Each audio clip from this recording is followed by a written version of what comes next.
Ayan na mga ka-express, ito ang dapat nating tutukan. Kai Sotto, Kevin Kiambao at Carl Tamayo. Yes, mga Gilas mainstay, pero hindi pa talaga natin nakikita ang tatlong ito na naglaro ng heavy minutes together. Pero may good news galing kay Coach Tim Cone mismo.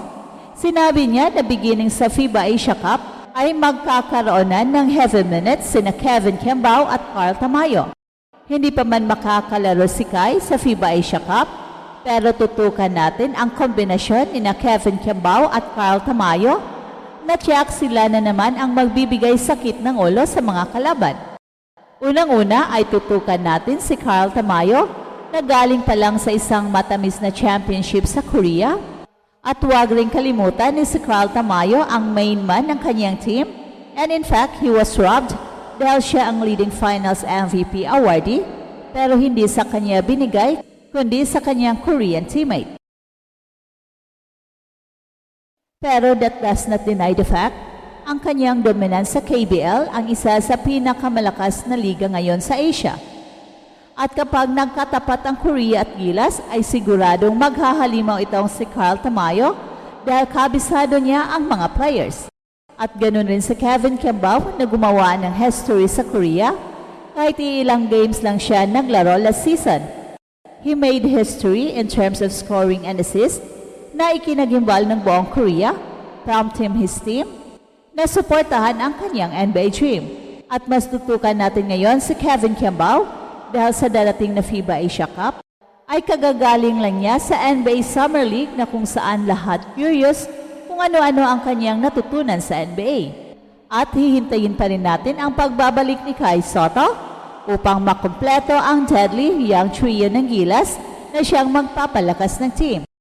Ka-Express, humanda na kayo. Ang balitang ito ay hindi lang basta update. Ito ay patunay na paparating na ang isang makapangyarihang bagong era para sa Gilas Pilipinas. Sa wakas, may malinaw ng direksyon ang national team natin. At kasama sa sentro nito ang tatlong batang halimaw, Kai Sotto, Carl Tamayo at Kevin Kiambao. Kung dati ay panay-hintay lang tayo, ngayon may dahilan na tayo para mag-abang. At hindi lang basta mag-aabang, kailangan natin itong tutukan dahil baka ito na ang simula ng pagbabalik ng tunay na pwersa ng Philippine basketball sa Asia. Well, alam nating matagal-tagal na rin hindi sabay-sabay nagkaroon ng malaking roles sina Kai, Carl at Kevin sa iisang tournament. Madalas off the bench lang o kaya may injury na humahad lang. Pero ngayong taon, ayon mismo kay Coach Tim Cone, may malaking pagbabago na. Sinabi ni Coach Tim na simula sa FIBA Asia Cup, makakakita na tayo ng heavy minutes para kina Kevin Kiambao at Carl Tamayo. At kung kilala mo si Coach Tim, alam mong hindi siya basta-basta magbibitaw ng salita. May plano, may direksyon at may tiwala sa dalawang ito. Simulan muna natin ang kwento kay Carl Tamayo, ang gentle giant ng Gilas. Hindi lang basta bumalik si Carl mula Korea, bumalik siya bilang kampiyon. At hindi lang basta champion mga ka-express, kundi main man pa ng kanyang Korean team. Sa buong championship run, si Carl Tamayo ang consistent sa points at rebounds. Kaya nga maraming fans ang nagsasabing siya dapat ang finals MVP. Pero sa huli, ibinigay ito sa isang Korean teammate. Robbed o ka-express? Pero hindi yon ang punto. Ang mahalaga, ang buong Korea at ngayon pati buong Asia, alam na kung sino si Carl Tamayo. Hindi na ito yung lanky teenager na potential lang ang dala. Ngayon, isa na siyang seasoned pro. At alam niyo ba ang pinaka-exciting ka-express? Posibleng magharap ang Korea at Pilipinas sa FIBA Asia Cup.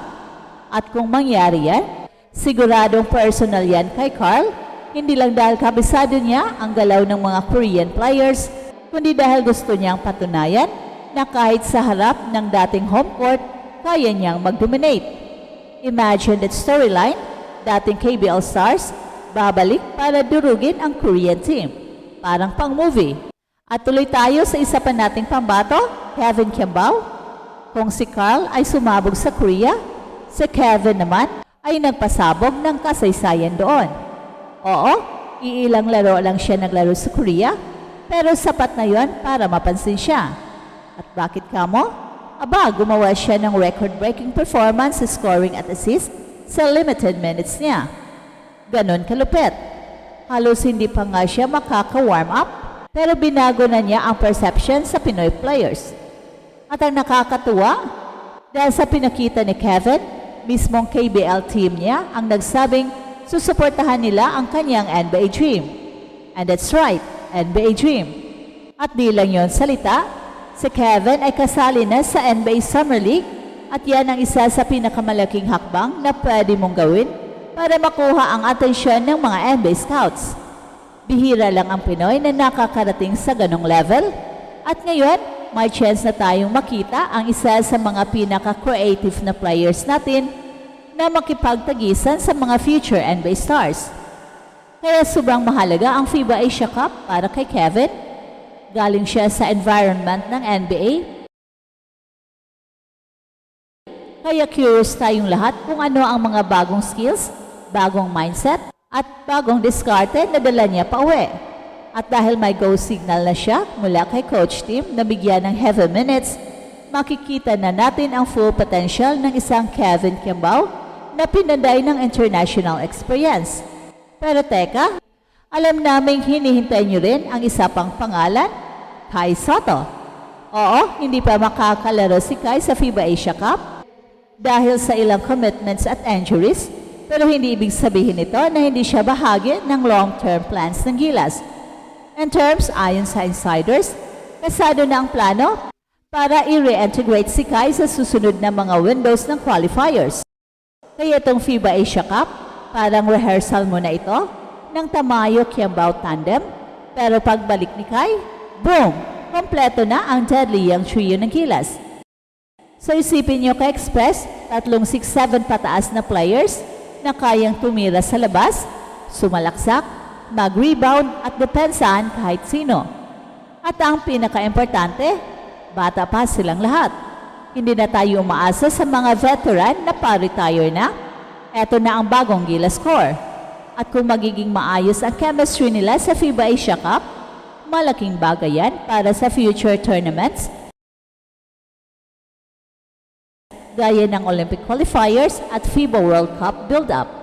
Isa pa sa dapat nating i-consider ka-express ay ang bagong sistema ni Coach Tim Cone. Sa unang tingin, parang simple lang, triangle offense, spacing at motion heavy sets. Pero sa kamay ng mga tulad ni Tamayo at Kiambao, pwedeng mag-evolve ito sa isang sistema na hindi lang effective kundi exciting panoorin. At alam nating lahat, kapag exciting ang laro ng Gilas, buong bansa nanonood. At eto ang Express Info na kung saan bawat kwento, ginulat ang mundo. Don't forget to like and subscribe.